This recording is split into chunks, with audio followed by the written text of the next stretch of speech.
बिस्मिल्लाहिर्रहमानिर्रहीम। मैं आपका शुक्रगुज़ार हूँ मौसम की शिद्दत में आप यहाँ मौजूद हैं, क्योंकि ये एक इंतहाई अहम मामला है जिस पर आज कोर्ट के अंदर हियरिंग थी। देखिए, कानूनी तौर पे जब आप कोई भी चीज़ छुपाएं, वो कोई असासा हो, वो कोई लाइबिलिटी हो, वो कोई भी ऐसी चीज़ हो जो बतौर पार्टी के सरबराह के या बतौर पब्लिक ऑफिस होल्डर के कानूनी तौर पे लाजिम था कि आप उसको डिक्लेयर करते और आप ना करें, तो उसका नतीजा है कि कानून में आप उस पब्लिक ऑफिस होल्ड करने के अहल नहीं रहते। ये मामला टिरियन जेड वाइट का नहीं है, ये मामला छुपाने का है कि जब कानूनी तौर पे आप पर लाजिम था कि आप अपने डिपेंडेंट्स को, अपने बच्चों को डिक्लेयर करते, आपने नहीं किया, तो उसका एक लीगल कॉन्सिक्वेंस है। अब अगर एक आम कोई भी रुकन वो अपना कोई असासा डिक्लेयर नहीं करता और बाद में वो असासा निकल आता है, तो उसको डिस्क्वालीफाई किया जाता है। बहुत सारी मिसालें मौजूद हैं। या कोई जाली दस्तावेज़ आप जमा करा दें या आपकी डिग्री जाली हो, तो इन तमाम चीज़ों का एक ही नतीजा है कि आप रुकने कौमी और सूबाई असम्बली रहने के अहल नहीं रहते और आप डिस्क्वालीफाई हो जाते हैं। यही मामला आज इस्लामाबाद हाई कोर्ट में ज़ेर बहस था टिरियन जेड वाइट के केस में, जिसमें बदकिस्मती से इमरान खान न्याजी साहब ताख़ीरी हरबे इस्तेमाल कर रहे हैं, तारीख पे तारीख ली जा रही है और केस को मेरिट पर बहस करने से वो गुरेज़ा हैं। वो इस केस के मेरिट पे बहस नहीं करना चाहते, वो तकनीकी बुनियादों पे राह फरार इख्तियार करना चाहते हैं और उनकी मेन प्ली ये है, उनकी अदालत के सामने उनका मौक़िफ़ ये है कि इस केस को ना सुना जाए, क्योंकि ये अदालत मजाज नहीं है इसको सुनने की चंद वजूहात की बिना पे। वो वजूहात क्या हैं? नंबर एक, कि मैं एमएनए नहीं रहा। भाई, आप एमएनए नहीं हैं तो आप पार्टी के सरबराह तो हैं, और जब ये आपने डिक्लेरेशन दी थी तब तो आप एमएनए इलेक्ट हुए थे। दूसरा, वो कहते हैं कि जी अगली तारीख पर भी हमारे वकील साहब मुल्क से बाहर हैं, हम यहाँ अवेलेबल नहीं हैं, आप तारीख दे दें। अब 1 मार्च को ये केस दोबारा सुना जाएगा, मगर ये मेरिट पे हम चाहते हैं और ये हमारा मुतालबा है बतौर एक बड़ी सियासी जमात के, बतौर इस पॉलिटिकल सिस्टम के स्टेक होल्डर के, कि इमरान न्याजी साहब आके मेरिट पे इसकी बहस करें। वो मेरिट पर बहस क्यों नहीं करना चाहते? वो जुरिस्डिक्शन पे, दायरा इख्तियार पे इस मामले को क्यों लटकाना चाहते हैं? क्योंकि उनको पता है कि वो इस केस में गलत हैं। एक एफिडेविट मौजूद है जिसमें वो ये कहते हैं कि इस बच्ची की वालदा फौत हो गई, मैं इसकी खाला को इसका निगरान, इसका गार्डियन मुकर्रर करता हूँ। अब वो डॉक्यूमेंट भी या इनको ऑन करना है या उससे इनकारी होंगे। और देखिए, डिस्क्वालिफिकेशन अपनी जगह पे, झूठा एफिडेविट देना, झूठे कागजात नामजदगी दाखिल कराना ऑन ओथ, ये एक जुर्म है, इस पे फौजदारी कार्रवाई भी बनती है। मगर ये केस को आगे नहीं चलने देना चाहते और ये तकनीकी बुनियादों पे छुपना चाहते हैं, जो कि इनका वतीरा बन चुका है कि वो तोशाखाना की करप्शन हो तो ये तारीख पे नहीं आते, वो ये टिरियन जेड वाला केस हो, टिरियन वाइट वाला, उसमें ये ताख़ीरी हरबे इस्तेमाल कर रहे हैं, तो ये इनको आके मेरिट पर बहस करना होगी। क्योंकि अगर एक वज़ीर आज़म को बेटे से तनख्वाह ना लेने पर निकाला गया था, तो कोई और वज़ीर आज़म हो, वो कोई असासा छुपाए, वो कोई जायदाद छुपाए, वो कोई औलाद छुपाए, उसका जवाबदेह होना होगा। ये नहीं हो सकता कि एक वज़ीर आज़म बेटे से तनख्वाह ना लेने पे निकल जाए और दूसरा वज़ीर आज़म बेटी ना डिक्लेयर करे और वो बच जाए। दोहरा इंसाफ का निज़ाम या दोहरा इंसाफ का मेयार ये किसी भी माशरे में नहीं चल सकता। तो ये इमरान नियाज़ी साहब, आप आके मेरिट पर बहस करें, आप जवाब दें कि क्या आपका ये एफिडेविट झूठा है, क्या आपके जो मुख्तलिफ आप बयान हल्फी जमा कराते रहे हैं अपने कागजात नामजदगी के साथ, क्या वो झूठे हैं? ये जवाब तो देना होगा। मगर आप गुरेज़ा हैं क्योंकि आप मेरिट पे आना नहीं चाहते। आप मेरिट पे आएंगे तो आपको भी पता है आप फंसेंगे। कोई भी असासा अगर आपने डिक्लेयर ना किया होता उसका भी अंजाम यही होता। ये कानूनी बहस है।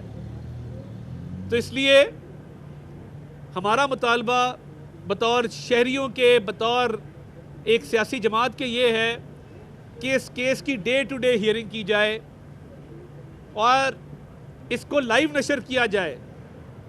क्या अमर माने है कि ये केस लाइव नशर नहीं होता ताकि लोग देख सके कि इमरान खान साहब क्या ताखीरी हरबे अपना रहे हैं, किस तरह कोर्ट से तकनीकी बुनियादों पे रिलीफ लेने के लिए कोशां हैं और मेरिट पे इस केस को नहीं सुनवाना चाहते।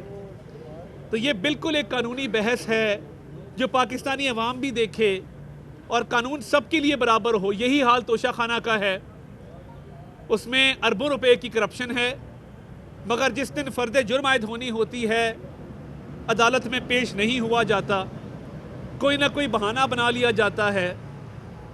उसको भी डे टू डे चलना चाहिए। क्या मियां नवाज शरीफ साहब का ट्रायल रोज़ाना की बुनियादों पर नहीं चला?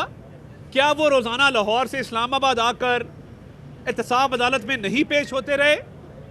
क्या उन्होंने एक भी दिन कोर्ट को कहा कि मैंने पेश नहीं होना?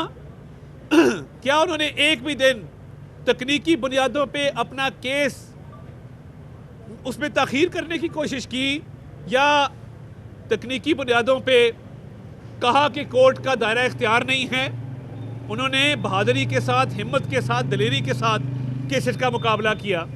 आज आप राह फरार इख्तियार कर रहे हैं, तब आप शादियाने बजाते थे कि ये रोज़ाना की बुनियादों पे ट्रायल हो रहा है और इंसाफ होता नज़र आ रहा है।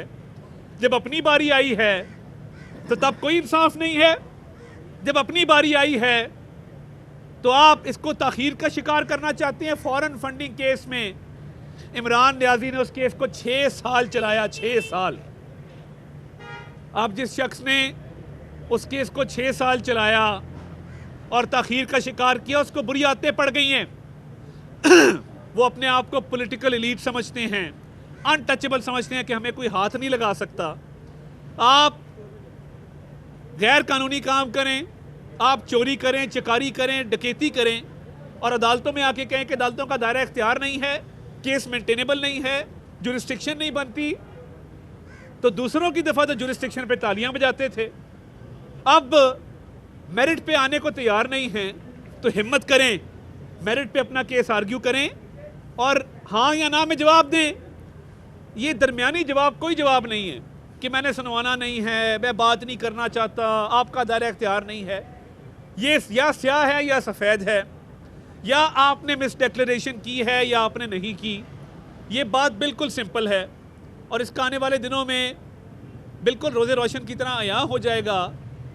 और 1 मार्च से जब ये केस चलेगा तो हमारा मुतालबा ये है कि मज़ीद जो ताख़ीरी हरबे इस्तेमाल कर रहे हैं इमरान खान साहब, उसकी इजाज़त नहीं होनी चाहिए। और ये रोज़ाना की बुनियादों पे अगर ये समझते हैं ये ठीक है तो ये बिल्कुल सामने आ जाएगी हर चीज़।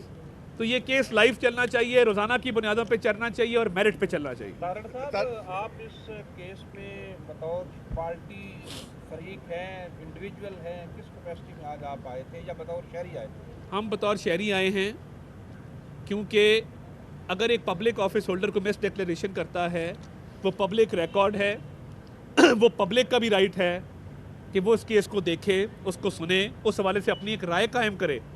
अगर ये प्राइवेट मैटर होता और किसी लेन देन का आपस में 2 बिजनेसमैनों का मामला होता तो उससे तो हमारा कोई सरोकार नहीं था। मगर जब मिस डिक्लेरेशन है और पब्लिक रिकॉर्ड में आपने एक झूठा एफिडेविट दिया है, कंसीलमेंट की है, तो वो हमारा राइट बनता है कि हम उसको सुने भी, उस पर कमेंट भी करें और उस पर मौक़िफ़ भी अपना मिस डिक्लेरेशन की आपने बात की, इससे पहले भी लेटर पेश होते रहे हैं, चाहे वो कतरी खत हो या कैलबरी फाउंड के बारे में हो, उसके ऊपर आप क्या कहेंगे? और जिस तरह ये डिले कर रहे हैं, आप भी 90 दिन के इंतखाबात में काफ़ी डिले कर रहे हैं। आप गवर्नर कहते हैं मैंने असम्बली तोड़ी नहीं है तो मैं डेट क्यों दूँ, क्या कहेंगे? देखिए, अगर हमने ताख़ीरी हरबे इस्तेमाल करने होते, एक तो कैलबरी फ़ॉन्ट के हवाले से बड़ी तफसील में बहस हो चुकी, वो फ़ॉन्ट उस वक्त अवेलेबल था, एक तासुर दिया गया कि ये फ़ॉन्ट अवेलेबल नहीं है।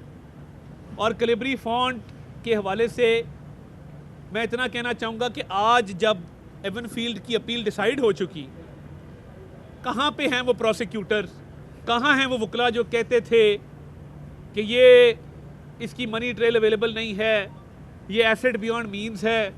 वो केस मेरिट पे डिसाइड हुआ और उस पर मरीम नवाज शरीफ साहिबा ने कैद भी काटी, कैदोबंद की सहूलतें भी बर्दाश्त की, और उसके बाद जब मेरिट पे केस आर्ग्यू हुआ तो पता लगा इसमें है ही कुछ नहीं। तो हम तो रोज़ाना की बुनियादों पे अदालतों का भी सामना कर चुके हैं, कैद भी काट चुके हैं, डिस्क्वालिफिकेशन का सामना भी कर चुके हैं। तो इसलिए हमने अगर ताख़ीरी हरबे इस्तेमाल करने होते तो आज भी इस केस के साथ यही बेंच एवनफील्ड का केस सुन रहा होता। तो अब इनकी बारी आई है, कम अज़ कम हौसले, हिम्मत, सब्र के साथ इन तमाम बातों का जवाब दें, और गवर्नर साहब का जवाब गवर्नर साहब देंगे। वो बतौर गवर्नर अपना एक आइनी हक रखते हैं, मगर मेरा बतौर स्टूडेंट ऑफ लॉ के उस पर यही मौक़िफ़ है कि गवर्नर ने डेट तब देनी होती है जब गवर्नर ने डिज़ोल्व असम्बली की हो। जब 48 घंटे गुजरने के बाद असम्बली खुद डिज़ोल्व हुई है तो फिर ये कानूनी नुक्ता है कि इसकी डेट किसने देनी। अच्छा साहब, ये बता दें कि मुल्क की माशी हालात जो हैं वो आए रोज़ ख़राब होते जा रहे हैं। पेट्रोल देख लें या दीगर चीज़ें देख लें, उनके रेट बढ़ते जा रहे हैं। और तो दूसरी तरफ मियां शहबाज शरीफ साहब की जो काबीना है उसकी तादाद 85 तक पहुंच गई है। और तो ये बता दें, क्या ये हुकूमत आम आवाम को रिलीफ देने आई है या अपनी शाह खर्चियों के लिए मजीद भर्तियाँ करने? अगर आपने कल के SAPM का नोटिफिकेशन पढ़ा हो तो उसमें 3 अल्फाज लिखे हुए थे, pro bono basis. Pro bono basis का मतलब ये है कि इनकी अपॉइंटमेंट्स पे ना कोई तनख्वाह होगी, ना कोई खर्च होगा, ना कोई सरकारी पेट्रोल होगा, ना बाकी मामलात होंगे। तो देखिए, इत्तेहादी हुकूमत है, हमारी भी अपनी एक पार्लिमानी पार्टी है, तो ये कोई अचंभे की बात नहीं है। दूसरी बात ये कि जब हम इस मुल्क की भाग दौड़ छोड़ के गए थे तो उस ज़माने में 2018 में सब चीज़ें ठीक थी।